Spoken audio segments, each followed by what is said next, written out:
Shalom, family. We got something to talk about here. And I don't think it's any surprise that, there are many in this society that don't want to see our rise. And thank you to anybody that contribute. Vinny01, thank you for becoming a new member. I really appreciate it. Or anybody that gives contributions. And I did not thank you. I'm taking the time to thank you now. Sometimes I don't see everything on the screen, but I think that is being done on purpose. So, anyway, we have a Florida senator, a state senator, that is trying to put measures in place to block any future reparations to the residents down in Florida. You have to understand, these people are afraid. They are literally watching their fall and watching our rise. And psychologically, it's jacking them up right now. It is. And there's nothing they can do to stop it. They're watching every day, their society is falling. Everything is coming unhinged. We see all of the infighting that's going on in politics, especially. It's been very heavily publicized about the GOP and the big divisions and all the fighting they're doing up on Capitol Hill with each other. They can't see eye to eye on nothing. That's all been out there.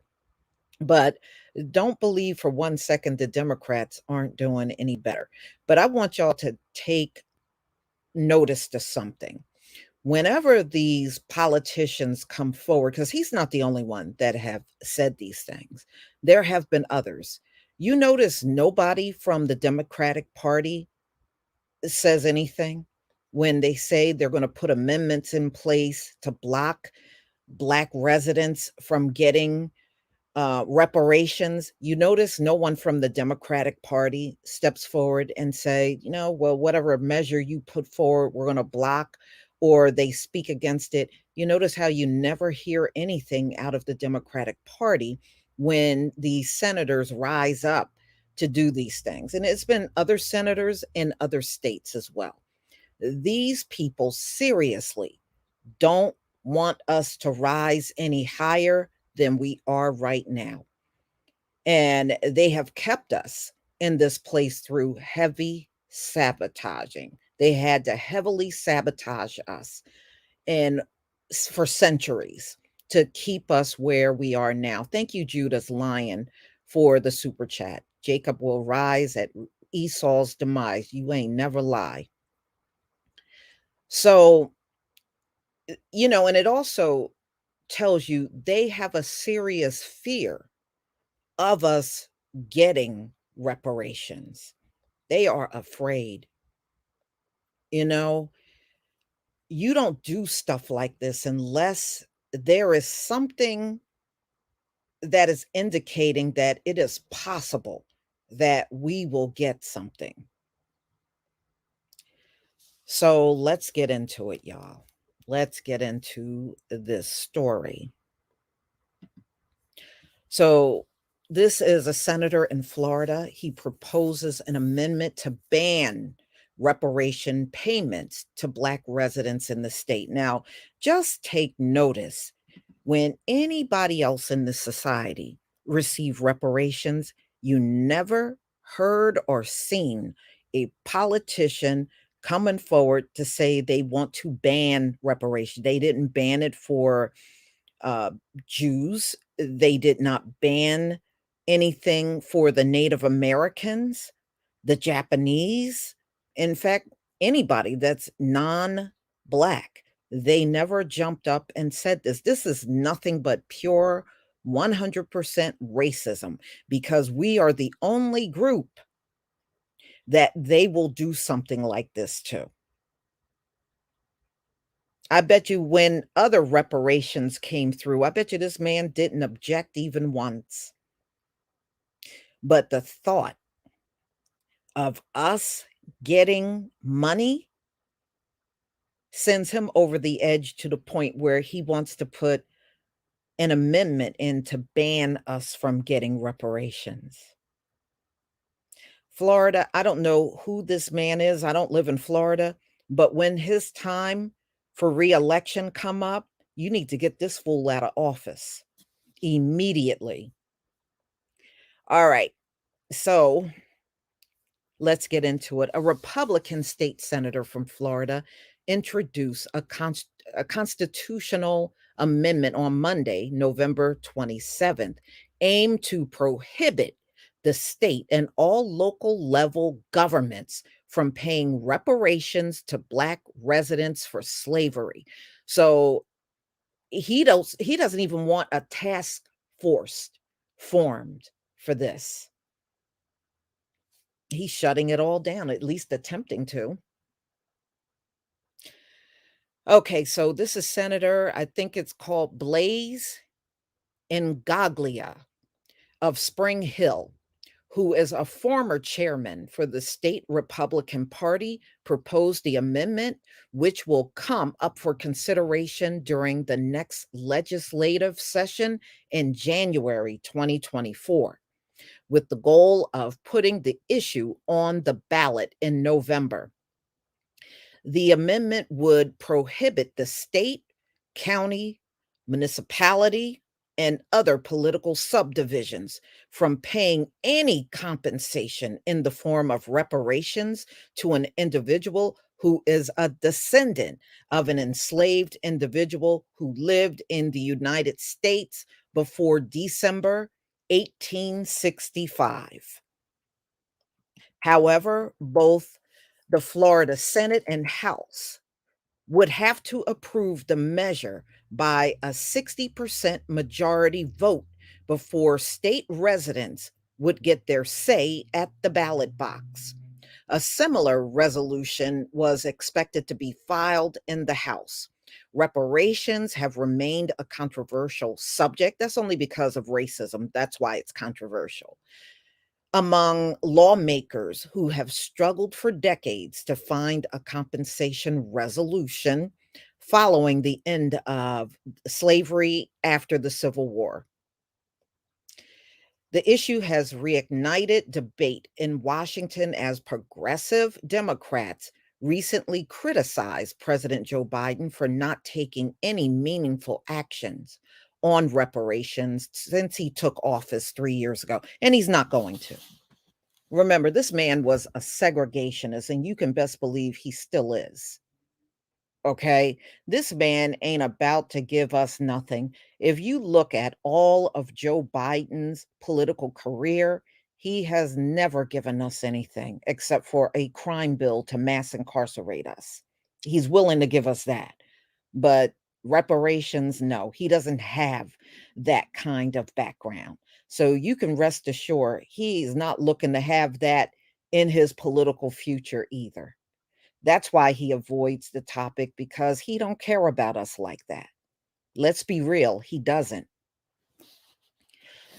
So it goes on, and I know we all hate this term, people of color have been turned off for a while because no conversation at all about reparations. If you're talking about the Black community, Congressman Jamal Bowman told MSNBC Alex Wagner during an interview, but we're spending hundreds of billions of dollars every year on weapons and war, but we can't even have a conversation about reparations. Those things are happening right now. Yes, and they don't care. And I got a video coming up. Ukraine is claiming they're out of money, y'all. Ukraine is claiming after all the money, free taxpayer money that have been forked over to Ukraine, they are claiming they don't have money.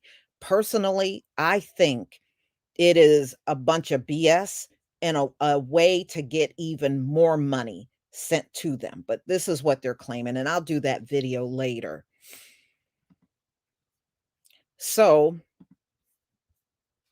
ladies and gentlemen, in response, the White House spokesperson issued a statement Monday, November 27th, saying President Biden believes that the legacy of slavery is a stain on our nation conscious and that we must root it out of systemic racism that continues to plague our laws, policies, and our culture.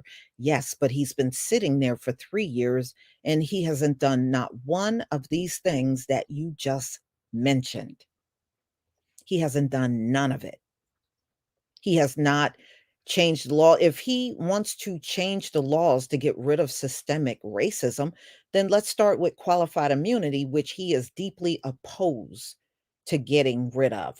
Let's start by giving us a hate crime bill, which he doesn't even talk about at all. In fact, no one in Congress or the Senate talk about doing a hate crime bill for the Black community. It's not even part of a conversation. And we know darn well reparations isn't. So, I mean, you can keep coming and posting this load of garbage on the White House webpage until he gets off his butt and does some of the things that we want, then this is nothing but a fistful of nothing. That's all it is. In line with that goal, the president has supported Congress efforts to study reparate. We don't need no more studies. We y'all need to stop using the word study. Reparations is a necessity. It does not need to be studied any more than you studied when those other groups got reparations. It doesn't need to be studied no more than when you gave money to Ukraine. You didn't have to study nothing about them before giving them billions upon billions of dollars. And now you're doing the same thing with Israel. And I sure didn't hear no studies about that either. You can miss us all with that. Yeah, studies because you're not spending any money. See, you gotta look at what they're doing. A study, they're not it doesn't cost them a dime. They're not putting up a dime to do these studies. Yeah, so anything that is not gonna cost them, yeah, they're all for it. All right, and the continued impacts of slavery. All right, so they added the administration was continuing to advance racial equity by investing in disadvantaged communities across the country while empathizing tremendous gains for Black people in various economic sectors. That is a bunch of nothing. And let me explain why. Every Black man, woman, and child in America don't live in disadvantaged neighborhoods. So let's say you were to pour money in disadvantaged neighborhoods. What about the rest of the community that don't live in those neighborhoods? It's only a certain amount among us. It's not even the majority. The majority of us don't live in disadvantaged neighborhoods. We don't. So even if he did this, it would help just a small percentage among our group. It wouldn't even help the majority of us. Okay. We need to also shut them down from talking like we're all in depressed, disadvantaged areas. We're not, nor have we ever been. So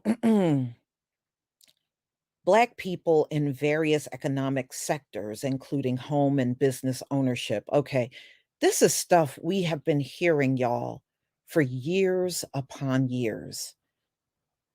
I have been hearing about Black business ownership, y'all, even when I was a child. And I'm not over exaggerating. I heard about this stuff when I was growing up. And here we are today, and they're talking the same thing from decades ago.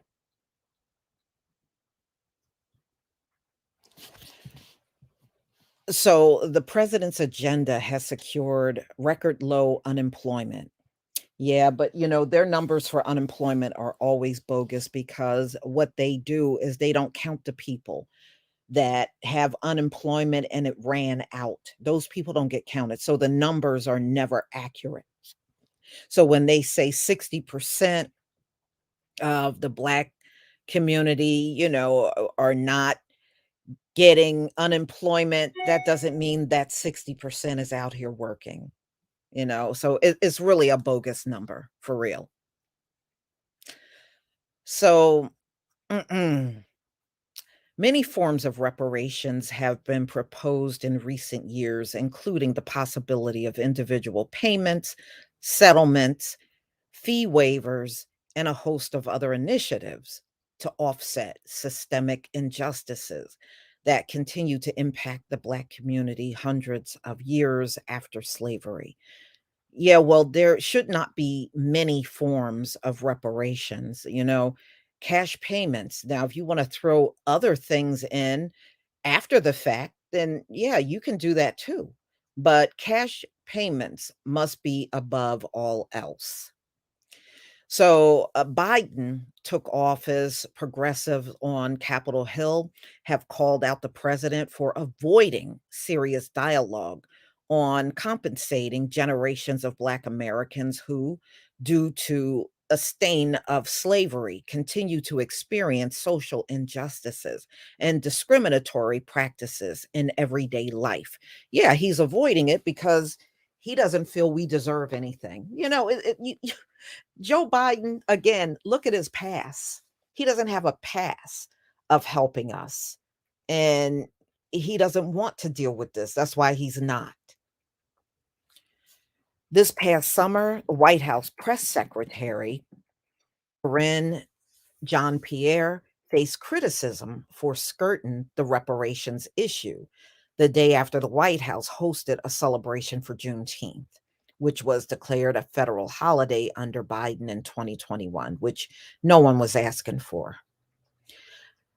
At the time, Jean Pierre acknowledged the administration had not yet reviewed any reparations resolution proposed in May by Rep. Cori Bush, who introduced a bill after decades of unfruitful efforts by the late U.S. Rep. John Conyers to study and develop a serious reparations plan for Black America. And you notice they're not even talking about HR 40. HR 40 was nothing but a smokescreen. It's not even mentioned. I can't even remember the last time I heard anything about it. Bush's legislation called on the federal government to provide reparations to descendants of enslaved people and people of African descent, and to formally apologize for the state sanctioned institution of chattel slavery and subsequent anti Black institutions, laws, and practices. Yeah, well, he might have called for it, but he was in office all that time, 2 terms, and he never did anything either. Calling for it don't add up to a hill of beans, y'all. It really truly don't.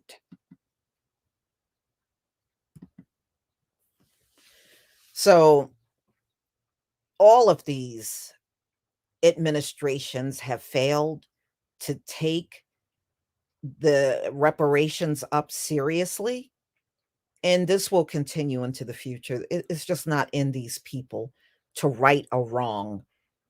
They choose to ignore it and want us to go along with ignoring it too. That's how they feel. You know, and you gotta understand, as long as the same people are in charge, they are trying to keep the system going that will continue to benefit them. They have no interest in us making gains in this society, and that's a fact. But it's gonna happen. You wouldn't see people like this senator jump up and do these things if there was no possibility at all. It wouldn't make sense to ban something that you have no intentions on doing. But y'all, you're going to have to tell me what you think in the comments because, you know, I know we all feel a certain way. Thank you, Dijon McFadden, for this 2 super chats. And I think you're the only one I did not thank, so I want to take the time to thank you. Yes, we all must continue to pray about the injustices that we have to face. I definitely agree with that.